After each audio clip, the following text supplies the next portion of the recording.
Кыргыз-өзбек чек арасындагы кезек күтүп жаткан 90 жаштагы карыя эс үчүн жоготуп ооруканага жеткирилди. Окуя кечээ күнү Ош шаарындагы Достук көзөмөл өткөрүү бекетинде болгон. Мамлекеттик чек ара кызматынын маалыматына караганда, Ош-Андижан маршруттук каттама ачылгандыгына байланыштуу Достук көзөмөл өткөрүү пунктунан өткөн адамдардын саны кескин көбөйгөн.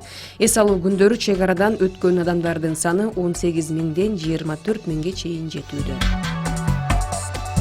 Кечээ Бишкек-Торугарт автоунаа жолунун 44-чакырымында болжол менен саат 3 чамасында Volkswagen Passat жана Mercedes Sprinter үлгүсүндөгү унаалардын катышуусунда жол кырсыгы катталган.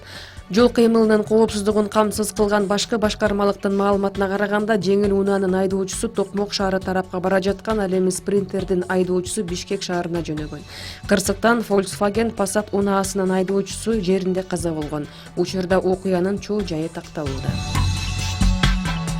Бишкек шаарында 11 жаштагы баланы коркутуп, арак сатып берүүнү талап кылган деп шектелип, 20 жаштагы кыз жана бала кармалды. Бул туурасында Бишкек милициясы билдирди. Ленин райондук ички иштер башкармалыгына жаран арызы менен кайрылган. Арызда 3-октябрь күнү саат 6:30 чамасында Масалиев жана Теналиев көчөлөрүнүн кесилишиндеги дүкөндүн жанынан 11 жаштагы балага белгисиз 2 жаран арак сатып берүүсүн талап кылып коркутушкан. Бул факты кылмыштардын жана жоруктардын бирдиктүү реестрине катталган.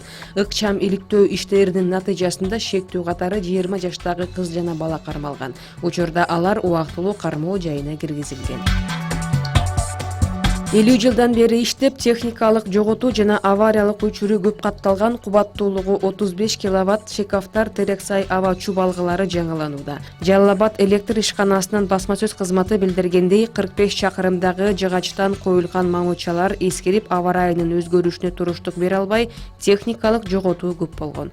Быйыл ишкананын эсебинен 4 миллион сом каражат бөлүнүп, 2 чакырымдагы бөлүгү алмаштырылып жатат. Учурда жалпы линиянын 8 чакырымы жаңыланып, 32 даана темир, бетон жана 6 анкердик металл мамычасы орнотулган. 2020 жылдагы айылдык кеңешке шайлоодо 30% мандаттар аялдарга берилет. Бул тууралуу Борбордук шайлоо комиссиясынын төрайымы Нуржан Шайылдабекова билдирди. Ал эске салгандай, шайлоо мыйзамына өзгөртүүлөр киргизилген. Ага ылайык ар бир айылдык кеңеште 30% орундар аялдарга бөлүнүшү керек. Белгилей кетсек, 2016 жылы өлкө боюнча депутаттардын болгону 10%-ын аялдар түзгөн. Ал эми бүгүнкү күндө ар бир 5-айыл кеңешинде бир дагы айым жок.